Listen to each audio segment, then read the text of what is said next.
আসসালামু আলাইকুম। আপনারা সবাই কেমন আছেন? আশা করছি ভালো আছেন। আমি আলহামদুলিল্লাহ ভালো আছি।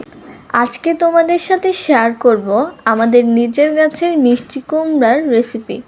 তো এখানে প্রথমেই আমাদের লাগবে মিষ্টি কুমড়া। এখানে মিষ্টি কুমড়া কেটে নেওয়া হয়েছে।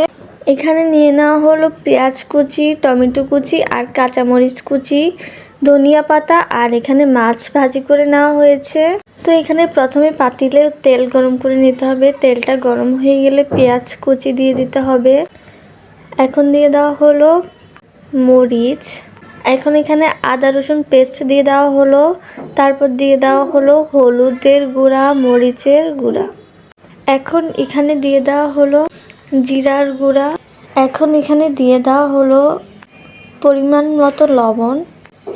লবণ দেওয়া হয়ে গেলে একটা খুন্তির সাহায্যে সবগুলোকে নেড়ে নিতে হবে। মশলাটাকে ভালোভাবে কষিয়ে এখানে দিয়ে দিতে হবে মিষ্টি কুমড়াগুলো। সবগুলো দিয়ে দেওয়া হলে ভালো করে নেড়ে নিতে হবে। তারপর ভালো করে কষিয়ে একটা ঢাকনার সাহায্যে ঢাকনা দিয়ে রেখে দিতে হবে। দেখতেই পাচ্ছেন মিষ্টি কুমড়া থেকে কত পানি উঠেছে।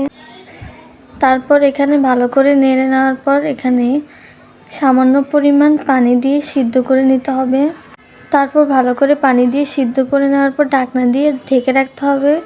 দেখতেই পাচ্ছ আমাদের তরকারি কিন্তু প্রায় রেডি। এখন এখানে আগে থেকে ভেজে রাখা তেলাপিয়া মাছগুলো দিয়ে দেওয়া হচ্ছে। আজকের ভিডিওটা কেমন লাগলো অবশ্যই কিন্তু কমেন্ট করে জানাবেন। ভিডিওটা ভালো লাগলে পেজটাকে ফলো করে দিবেন। তো এখানে কিছু টমেটো কুচি দিয়ে দেওয়া হলো। দেখতেই পাচ্ছেন কত সুন্দর এসেছে কালারটা। তরকারি রান্নাটা প্রায় হয়ে গেছে। এখন এখানে কিছু ধনিয়া পাতা দিয়ে দিতে হবে। তো আজকে এই পর্যন্তই। সবাই ভালো থাকবেন, সুস্থ থাকবেন, আমাদের জন্য দোয়া করবেন। আল্লাহ হাফেজ। Thanks for watching. আসসালামু আলাইকুম।